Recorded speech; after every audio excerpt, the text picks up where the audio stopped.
Hello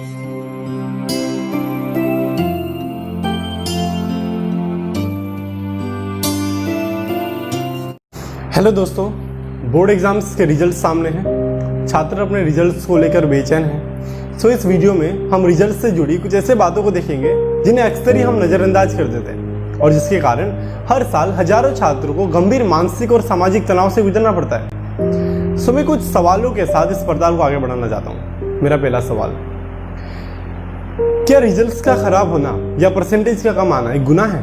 दूसरा सवाल, क्या 10वीं या 12वीं का रिजल्ट ही एक इंसान की जिंदगी तय करती है? मेरा तीसरा सवाल, क्या ऐसे छात्र जो अपने बोर्ड्स में अच्छे रिजल्ट्स नहीं कर पाते वो जिंदगी में कुछ नहीं कर सकते? मेरे हिसाब से इन सारे सवालों का जवाब ना है। और अगर आपका भी यही मानना है तो क्यों हर साल हजारों छात्र इसी रिजल्ट के कारण गंभीर मानसिक तनाव जैसे डिप्रेशन और एंजाइटी का शिकार होते हैं और कुछ तो इस हद तक चले जाते हैं कि वो अपनी ही जान ले लेते हैं। सो चलिए हम इस गंभीर विषय को थोड़ा समझने की कोशिश करते हैं। अब इससे पहले कि हम आगे बढ़े, हम उन छात्रों को बधाई देना चाहते हैं जिनकी रिजल्ट्स अच्छी हुई है और जिन्होंने अपने एक्सपेक्टेशंस को पूरी की है। आपने अपने करियर के पहले पड़ाव को अच्छी तरह से पार कर लिया है और हम आशा करते हैं कि आप जिंदगी में इसी तरह आगे बढ़ते रहें, अपने करियर में इसी तरह से सफलता प्राप्त करते रहें। पर आज हम रिजल्ट्स के एक दूसरी पहलू को देखने वाले हैं, एक ऐसी पहलू जिसे अक्सर ही नजरअंदाज कर दिया जाता है। हमारे बीच ऐसे भी बहुत से छात्र हैं जिनके रिजल्ट्स अच्छे नहीं होते, जो अपने एक्सपेक्टेशंस को पूरी नहीं कर पाते, कहीं के परसेंटेज कम आते, कहीं तो क्वालिफाई भी नहीं कर पाते। पर क्या ये बात इतनी गंभीर है जितना हम इसको बनाते? अब मैं आपसे कुछ ऐसे फैक्ट्स शेयर करना चाहता हूं जिसे देखकर आपको इस बात की गंभीरता थोड़ी समझ आए। NCRB यानी कि नेशनल क्राइम्स रिकॉर्ड ब्यूरो के रिसेंट रिपोर्ट के अनुसार भारत में हर दिन करीब 28 छात्र आत्महत्या कर अपनी ही जान ले लेते हैं। इसका मतलब हमारे देश में हर घंटे कहीं ना कहीं एक छात्र आत्महत्या कर रहा होता है। 2018 में इसकी संख्या सबसे ऊंची पैदान पर थी, जब बस एक ही साल के अंदर करीब 10,000 छात्रों ने आत्महत्या कर अपनी जिंदगी खत्म कर दी। छात्रों में रिजल्ट्स और एग्जाम्स से जुड़ी बढ़ती तनाव इस गंभीर समस्या का मूल कारण है।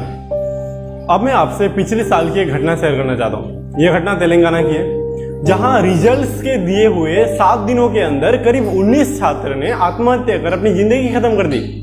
बस 7 दिनों के अंदर, रिजल्ट्स के दिए हुए 7 दिनों के अंदर, वो भी 19 छात्र। इससे आप समझ सकते हैं कि छात्रों के बीच रिजल्ट्स को लेकर तनाव किस हद तक पहुंच चुका है। इस ग्राफ से आप साफ अंदाजा लगा सकते हैं कि किस तरह हर साल छात्रों की सुसाइड्स रेट बढ़ती ही जा रही है। ये ग्राफ 2014 से 2016 तक की है और 2018 तक पहुंचते पहुंचते हर साल छात्रों की सुसाइड्स 10,000 केसेस तक पहुंच जाती है। ये हमारे देश के लिए बहुत ही गंभीर स्थिति है और इसके बारे में विचार करना बहुत ही जरूरी है। हमारे राज्य यानी कि आसाम में भी छात्रों में रिजल्ट्स को लेकर इसी तरह का बढ़ता तनाव देखने को मिल रहा है।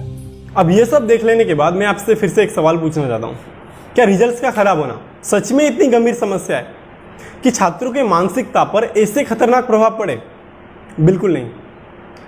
तो छात्रों के बीच रिजल्ट्स को लेकर यह बढ़ता तनाव किसके कारण है और ये किसकी ओर इशारा करता है? शायद ऐसा भी हो सकता है कि इसके पीछे और किसी का नहीं बल्कि हमारा यानी कि समाज का हाथ हो।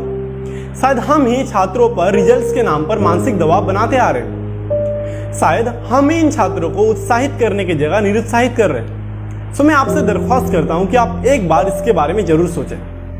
हमारे समाज में लोग रिजल्ट्स और परसेंटेज को एक इंसान की करियर और सफलता से जोड़ देते हैं। बहुत से लोगों का तो यह भी मानना होता है कि जो छात्र अपने बोर्ड्स में अच्छे रिजल्ट्स नहीं कर सकता, मतलब नहीं करता, वो छात्र अपने करियर में आगे नहीं बढ़ सकता, यानी कि अपनी पढ़ाई में आगे नहीं बढ़ सकता। सो अब मैं आपको कुछ ऐसे लोगों के बारे में बताने वाला हूँ जिनके बारे में देखकर आपकी रिजल्ट्स को लेकर परसेप्शंस यानी कि नजरिया थोड़ी सी बदल जाए। सो हमारे लिस्ट के पहले शख्स है संदीप माहेश्वरी।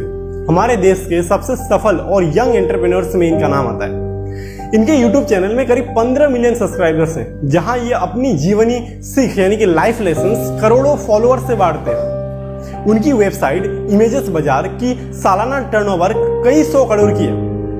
पर क्या कभी सोचा है कि उनकी एकेडमिक परफॉर्मेंस कैसी थी, यानी कि उनकी स्कूल की परफॉर्मेंस कैसी थी? 10वीं तक वो एक बिलो एवरेज स्टूडेंट रहे। उसके बाद उन्होंने पढ़ाई में मेहनत कर थोड़ी पढ़ाई में सफलता हासिल की। बाद में उन्होंने कॉलेज ड्रॉप आउट की, यानी कि कॉलेज को आधे में छोड़ दिया। वो बीकॉम कर रहे थे और अपनी पढ़ाई को आधे में छोड़कर वो फोटोग्राफी की ओर बढ़ गए।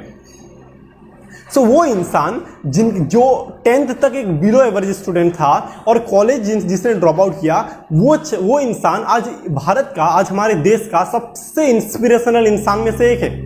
हमारे लिस्ट में दूसरा नाम है doctor Subhash Chandra, Indian TV के सबसे दिग्गज शख्सियत, इसेल टीवी मतलब इसेल ग्रुप्स के चेयरपर्सन, जिसके अंडर जी मीडिया जैसे बड़े बड़े एग्लोमरेशन यानी कि कंपनी के नेटवर्क्स आते हैं। आप जो टीवी में जी मीडिया के चैनल्स देखते हो, like Zee cinema, like Zee TV, like Zee news, वाई ऑन और भी बहुत सारे जी वाले चैनल, माने जी मीडिया के अंडर आने वाले चैनल्स, वो सब इनके अंडर आते हैं। पर इनकी भी स्कूलिंग कुछ इतनी खास नहीं थी। उनके भी लाइफ में बहुत सारे फेलियर्स आए, बहुत सारे सेटबैक्स आए थे स्कूलिंग के टाइम में, पढ़ाई के उनके एकेडमिक्स में। उनको क्लास 10th में ड्रॉप आउट करना पड़ा था, यानी कि क्लास 10th में पढ़ाई को छोड़ना पड़ा था। और कुछ सालों के बाद उन्होंने फिर से अपनी पढ़ाई को स्टार्ट की। उसके बाद उन्होंने कभी भी पीछे मुड़कर नहीं देखा। 10वीं में उन्होंने पढ़ाई छोड़ा, उसके बाद उन्होंने फिर से पढ़ाई जारी की और उसके बाद उन्होंने कभी पीछे नहीं देखा और उन्होंने आगे जाकर अपनी डॉक्टरेट की डिग्री भी हासिल की। आज वो इन भारत के सबसे शक्तिशाली इंसानों में से एक है। अब हम कैलाश खट्टर के बारे में देखेंगे। हमारे देश के पीसी एंटीवायरस यानी कि कंप्यूटर के एंटीवायरस की कंपनी, सबसे बड़ी कंपनी क्विक हिल के फाउंडर और चेयरपर्सन।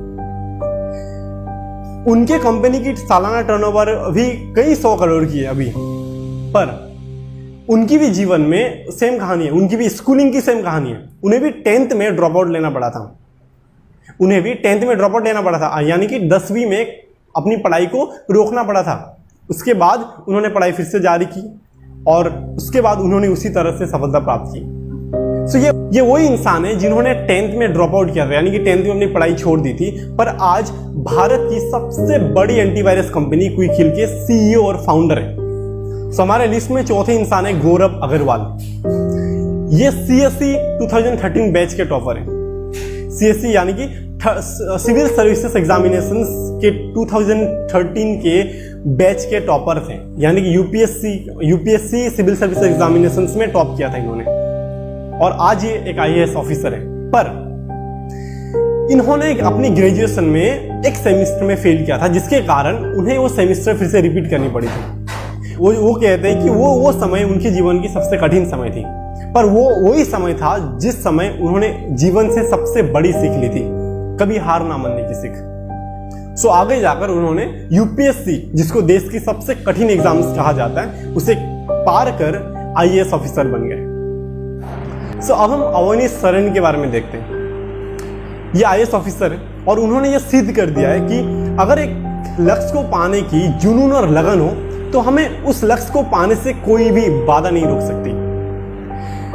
उनके 10वीं में 44% आए थे, उनके 10th में 44% आए थे।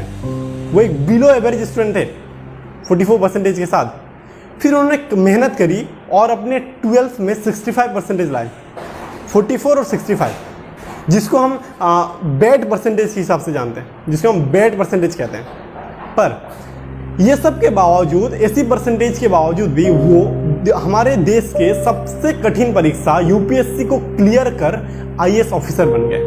उन्होंने अपने फेसबुक पोस्ट में उनके 10th और 12th के मार्कशीट को पोस्ट करते हुए ये कहा था, और मैं कोट करना चाहता हूं, let not your score decide your goal. इसका मतलब अपने एग्जाम्स के रिजल्ट्स और परसेंटेज को कभी भी अपनी जिंदगी के लक्ष्य को निर्णय करने मत देना। 10th में 44% और 12th में 65% लाकर उन्होंने, और उसके बावजूद भी आईएएस जैसे कठिन यूपीएससी जैसे कठिन परीक्षा को पार कर आईएएस बनना, ये अपने आप में एक इंस्पिरेशन है उन हजारों छात्रों को जिनके एग्जाम्स खराब हुए, जिनके रिजल्ट्स खराब हुए। सो मैं आशा करता हूं कि ऐसे छात्र जिनके रिजल्ट्स खराब हुए, जिनके रिजल्ट्स उनके अनुसार अच्छे नहीं हुए, वो इनसे इंस्पिरेशन ले और जिंदगी में आगे बढ़ते रहे। सो इससे हमें यह पता चलता है कि आपके बोर्ड्स के परसेंटेज आपके जीवन की सफलता का निर्णय बिल्कुल भी नहीं करती। रिजल्ट्स का अच्छा होना बहुत ही अच्छी बात है, पर उसका बुरा होना यानी कि रिजल्ट्स का खराब होना, इसका यह मतलब नहीं है कि वो छात्र एक फेलर है। रिजल्ट्स के खराब होने के पीछे बहुत से कारण हो सकते हैं। रिजल्ट्स और परसेंटेज तब तक मैटर नहीं करती जब तक आपके अंदर एक लक्ष्य को पाने की जुनून हो। हालांकि ये बात बिल्कुल सही है कि एजुकेशन हमारे लिए बहुत ही ज़्यादा इंपॉर्टेंट है। एजुकेशन हमारे सोचने में क्लैरिटी लाता है, हमारे आइडियोलॉजी को बेहतर बनाता है और हमें एक बेहतर इंसान बनाता है। सो मैं उन छात्रों को दिल से दरख्वास्त करता हूँ कि अगर इस साल किसी कारण से आपकी रिजल्ट खराब हुई हो तो इससे निराश बिल्कुल ना होइए और अगली बार इसको बेहतर करने की कोशिश ज़रूर करें। सो आप अपने इस फेलियर से कुछ सीख जरूर लें और अगली बार इसको जरूर सुधारें। फेलियर यानी कि असफलता एक समस्या नहीं है, पर उसी फेलियर को बार बार दोहराना एक बहुत ही बड़ी समस्या है। Let not your scores decide your goal, यानी कि आपके एग्जाम्स के रिजल्ट्स और परसेंटेज को अपनी जीवन की लक्ष्य का निर्णय करने मत दीजिए। सो आशा करता हूं कि आपको इस वीडियो से कुछ इंस्पिरेशन मिली हो और रिजल्ट्स को लेकर कुछ गलत वहम आपके दूर हो गए हो। धन्यवाद।